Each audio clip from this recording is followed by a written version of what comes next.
नमस्कार प्यारे मित्रों, मेरे YouTube चैनल पर आप सभी का स्वागत है। आज हम पढ़ेंगे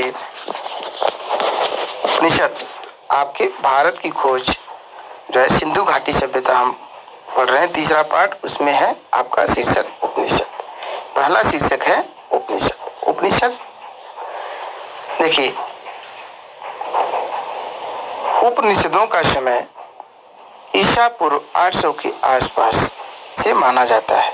मतलब ईस्वी शुरू जब से हुई उससे 800 साल पहले का माना जाता है। वे हमें भारतीय आर्यों के चिंतन में एक कदम और आगे ले जाते हैं।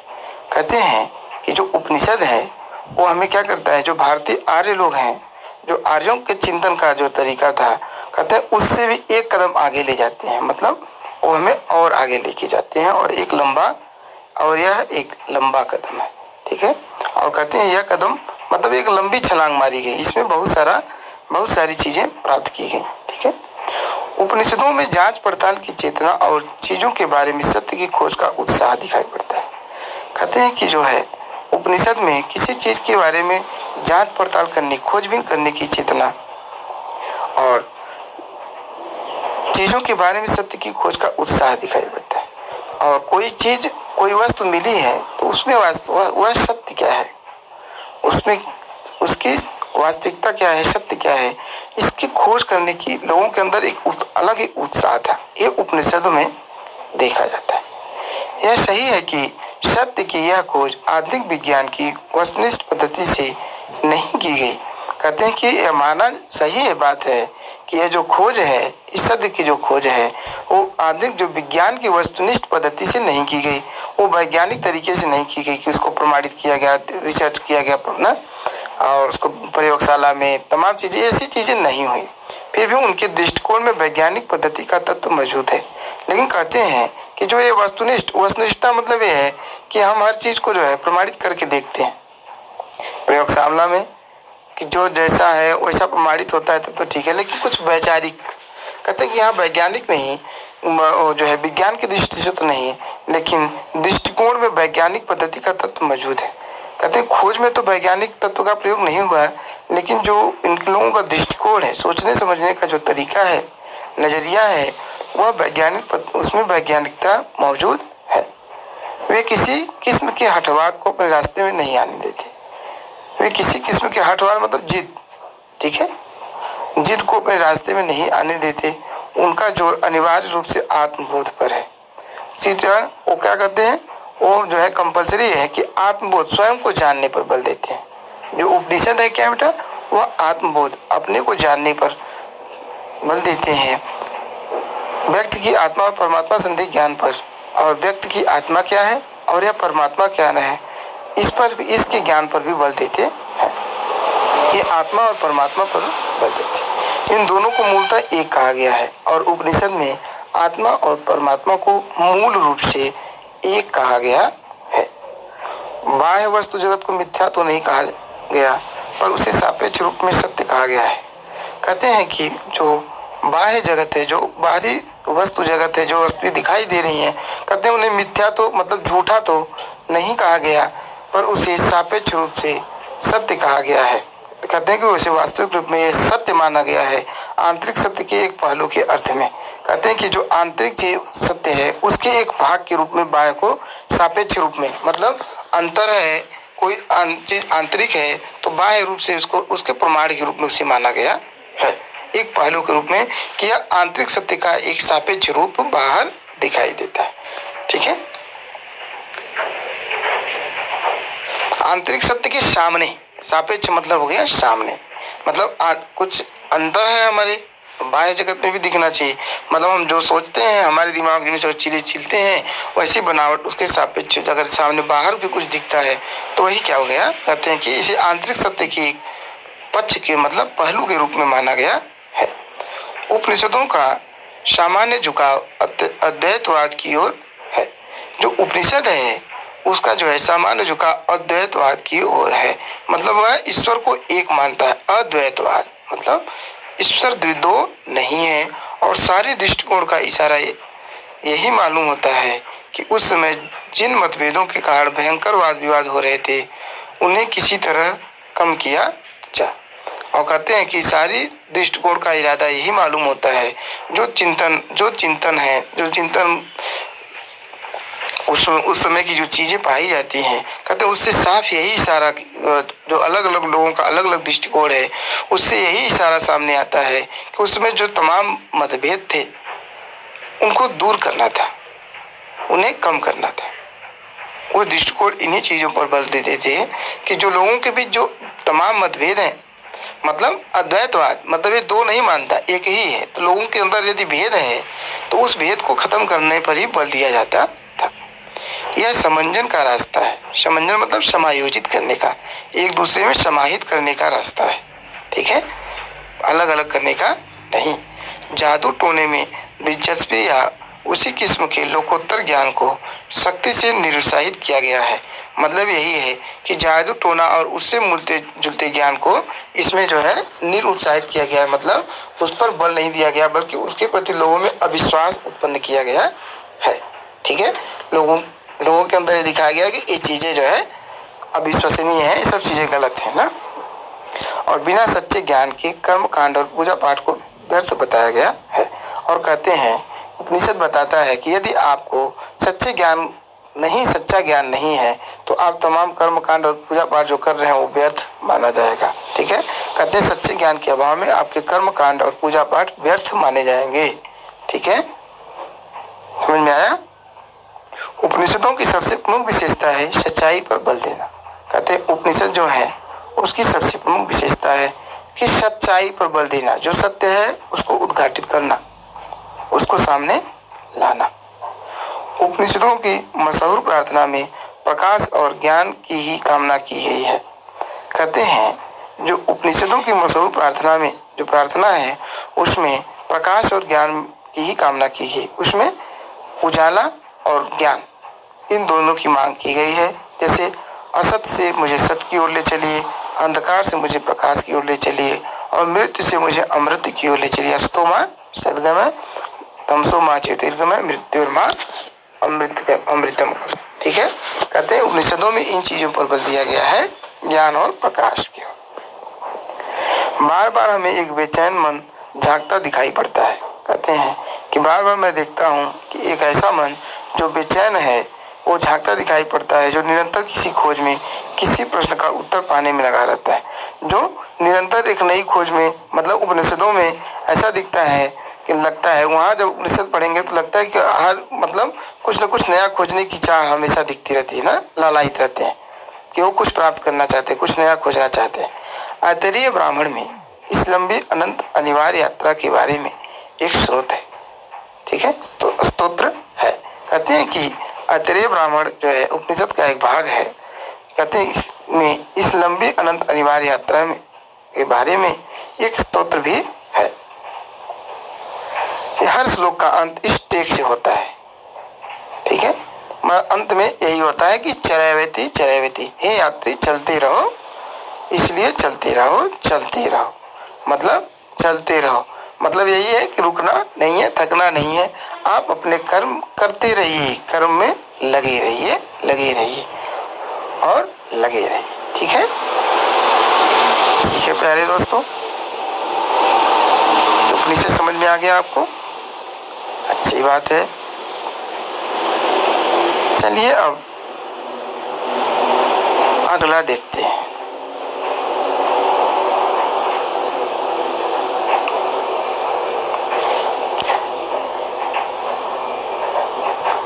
व्यक्तिवादी दर्शन के लाभ और हानियां।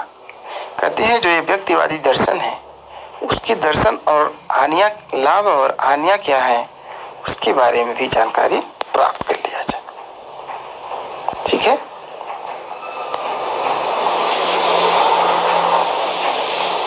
उपनिषदों में बराबर इस बात पर जोर दिया गया है कि कारगर रूप से प्रगति करने के लिए जरूरी है कि शरीर स्वस्थ हो, मन स्वच्छ हो और तन मन दोनों अनुशासन में रहे। कहते हैं कि उपनिषद में इस बात पर जोर दिया गया है कि कारगर रूप से प्रगति करने के लिए, मतलब उचित रूप से प्रगत प्रभावशाली रूप से प्रगति करने के लिए, विकास करने के लिए जरूरी है कि आपका शरीर स्वस्थ हो, मन स्वच्छ हो, मन और तन मन दोनों अनुशासन में हो। ठीक है, आपके अनुशासन में हो। ज्ञान अर्जन या और किसी भी तरह की उपलब्धि के लिए संयम, आत्मपीड़न और आत्मत्याग जरूरी है। कहते हैं कि ज्ञान प्राप्त करना है या और किसी तरह की उपलब्धि यदि और कुछ की प्राप्ति करनी है आपको, तो आपको क्या करना पड़ेगा? संयम धरना पड़ेगा, धैर्य धारण करना पड़ेगा, स्वयं को पीड़न में भी डालना पड़ेगा और आत्मत्याग जरूरी है। और कहते हैं कि आत्मत्याग करना भी बहुत जरूरी है। व्यक्तिवादी दर्शन के लाभ और हानियाँ, ये उपनिषदों में कहा जा रहा है कि यदि आपको कुछ प्राप्त करना है तो आपको स्वयं धैर्य धारण करना पड़ेगा, स्वयं को पीड़ित भी करना पड़ेगा और आप में अंदर स्वयं को त्यागने की क्षमता भी होनी चाहिए। ठीक है, फिर इस प्रकार की तपस्या का विचार भारतीय चिंतन में सहज रूप से निहित है। कहते हैं कि इस प्रकार की तपस्या का विचार भारतीय चिंतन में सहज रूप से जो है निहित है। आसान मतलब कहते हैं कि आप भारतीय चिंतन में एकदम सहज रूप में आसानी से दिखेगा कि हर चिंतन में आपको ये चीजें मिलेंगी।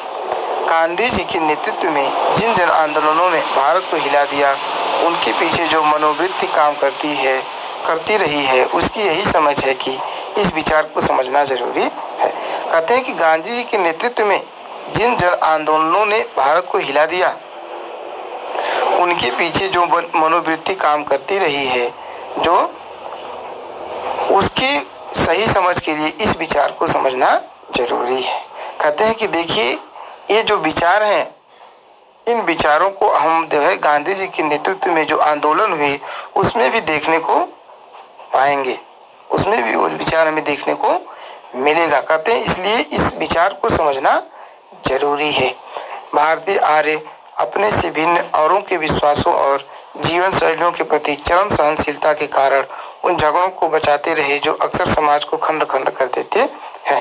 कहते हैं भारतीय आर्य जो आर्य लोग थे, वे औरों के विश्वासों और जीवन शैलियों के प्रति चरम सहनशीलता के कारण वे मतलब जो बाहरी लोग आए, उनके विश्वासों और जीवन शैलियों के प्रति चरम सहनशीलता मतलब उन्होंने अपने सहनशीलता के चरम मतलब भारतीय आर्य लोग बहुत जो है सहनशील थे। वे दूसरों के विश्वासों और जीवन शैलियों के प्रति जो है भेदभाव नहीं रखते थे और उसको लेकर के झगड़ा भी नहीं करते थे। जो कहते हैं कि उन्होंने सभी के विश्वासों और जीवन शैलियों को सम्मान दिया, ताकि जिससे जो है समाज खंड खंड होने से बचता रहा। उन्होंने एक तरह का संतुलन बनाए रखा। एक व्यापक ढांचे के भीतर रहते हुए भी लोगों को अपने पसंद की जिंदगी बसर करने की काफी छूट देकर उन्होंने एक प्राचीन और अनुभवी जात की समझदारी का परिचय दिया। देखिए, यहाँ देखेंगे कि उन्होंने एक तरह का संतुलन बनाए रखा। ठीक है, मतलब उन्होंने हर जो है जो नई जातियां आई, जो उनकी जो है जो भी उनकी संस्कृतियां थी, उसको उन्होंने बहुत अच्छे से सम्मान दिया। हर लोगों को अपने तरीके से जीने की आज़ादी दी गई, अपने ढंग से रहने की आज़ादी दी गई। इस प्रकार कहते हैं कि जो है हम देखते हैं कि यह जो है एक अनुभवी जाति की समझदारी का परिचय दिया। मतलब एक अनुभवी जाति जो सभी को सम्मान देती है और समाज को मजबूत बनाती है। ये हमें आर्यों में देखने को मिलता है कि समाज को यदि मजबूत बनाना है तो उसको किस प्रकार की भावनाओं से युक्त होना चाहिए। ठीक है, उनकी ये उपलब्धियां बहुत अनोखी थी। कहते हैं कि आर्यों की उपलब्धियां कि सभी की संस्कृतियों को सम्मान देना, सभी को अपनी जो है अपनी पसंद की जिंदगी को जीने की स्वतंत्रता देना, यह उनकी एक अनोखी उपलब्धि थी। लेकिन उनके इसी व्यक्तिवाद का परिणाम यह हुआ कि उन्होंने मनुष्य के सामाजिक पक्ष पर, समाज के प्रति उसके कर्तव्य पर कम ध्यान दिया। परिणाम हुआ कहते हैं किसी का परिणाम हुआ कि उन्होंने मनुष्य के सामाजिक पक्ष पर, समाज के प्रति उसके कर्तव्य पर ध्यान नहीं दिया। ठीक है, हर व्यक्ति के लिए मतलब समाज के प्रति हर व्यक्ति का अपना कर्तव्य होता है।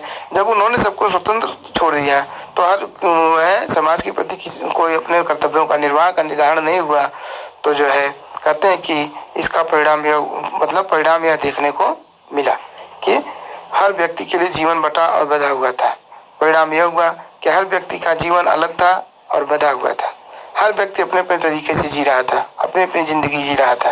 तो इससे जो है सामाजिकता की भावना नहीं थी। ठीक है, उसके मन में एक समग्र समाज की न कोई कल्पना थी, न उसके प्रति कोई दायित्व था। मतलब जब व्यक्ति हर व्यक्ति अपने अपने पसंद से अपनी जिंदगी जी रहा है तो उसको हर, तो भाई उसकी अपनी समाज है, वो अपना जी रहा है, तो कहते हैं कि न तो समाज की कोई कल्पना थी, न उसके प्रति कोई दायित्व, नहीं समाज के प्रति उसके कोई जो है जिम्मेदारियां थी। इस बात का भी कोई प्रयास नहीं किया गया कि वह समाज के साथ एकात्मकता महसूस करे। कहते हैं कि जो है आर्य समाज जो थी, आर्य जो जातियां थी, वो इस बात का भी प्रयास नहीं किया कि वह समाज के साथ एकात्मा महसूस करे। मतलब लोगों को इस भावना से भी परिपूर्ण किया जाए, मतलब इतना भी मतलब बांधा जाए कि सभी लोग समाज को अपना एक अंग माने। नहीं, सभी को अपने ढंग से जीने की स्वतंत्रता दी गई और सभी लोग अपने अपने ढंग से जीते थे, इसलिए उसमें समाज नाम की कल्पना नहीं थी, लोगों की कोई जिम्मेदारी नहीं थी। इस विचार का विकास शायद आधुनिक युग में हुआ और कहते हैं कि जो सामाजिकता के बाद का जो समाज का कल्पना की गई, या सामाजिकता की भावना और लोगों को जो है समाज के बंधनों में बांध के रखना और उनके दायित्वों का निर्धारण का रूप है, यह कहते हैं इसका विकास आधुनिक युग में हुआ। किसी प्राचीन समय में यह नहीं मिलता। कहते हैं कि प्राचीन समय में हम ऐसा देखने को, किसी प्राचीन समाज में ऐसा नहीं मिलता कि लोगों को जो है समाज के प्रति दायित्वों का निर्वाह करने का की जिम्मेदारी दी जाए। भारतीय इसलिए प्राचीन भारत में इसकी उम्मीद करना गैर मुनासिब होगा।